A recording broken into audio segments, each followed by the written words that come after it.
ඉතින් ආයුබෝවන් මගේ ආදරණීය දුවල පුතාලා සියලු දෙනාටම. 3-4 ශ්‍රේණිවල ඉගෙන ගන්න අපේ පුංචි හපනුන්ට තමයි මං අද මේ ගණිත ගැටලුව අරගෙන ඇවිල්ලා තියෙන්නේ.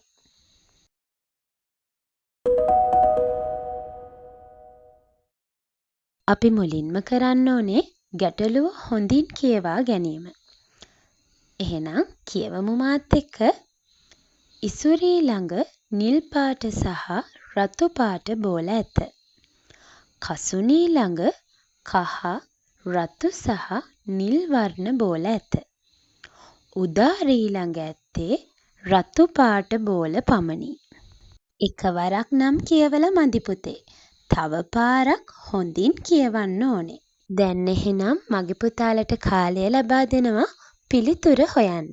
ඊට පස්සේ අපි බලමු පිළිතුර හරිද කියලා.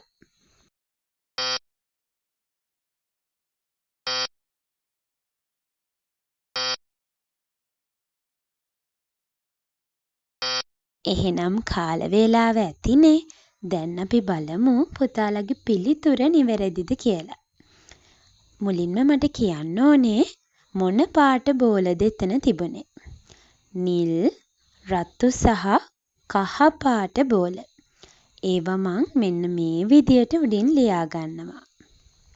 මුලින්ම අපි බලමු ඉසුරි ගාව තිබුණේ මොන පාට බෝලද කියලා. ඉසුරි ගාව තිබුණා නිල් පාට බෝල. ඒ වගේමයි පුතේ එයා ගාව තිබුණා රතු පාට බෝලත්. කාල වේලාවත් අපිට විභාගයේදී වටින නිසා මම ඉසුරි වෙනුවට ඊ කියලා ලියාගත්තා. නිල් සහ රතු පාට බෝල ලකුණු කරගත්තා. ඊළඟට අපි බලමු කසුනි ගාව තිබුණේ මොන පාට බෝලද කියලා. කසුනි ගාව තිබුණ පුතේ නිල් පාට, රතු පාට සහ කහ පාට බෝල. කසුනි ගාව පාට 3න්ම බෝල තිබුණා. ඊළඟට අපි බලමු අවසාන කෙනා උදාරි. එයා ගාව තිබුණේ පුතේ රතු පාට බෝල පමණයි.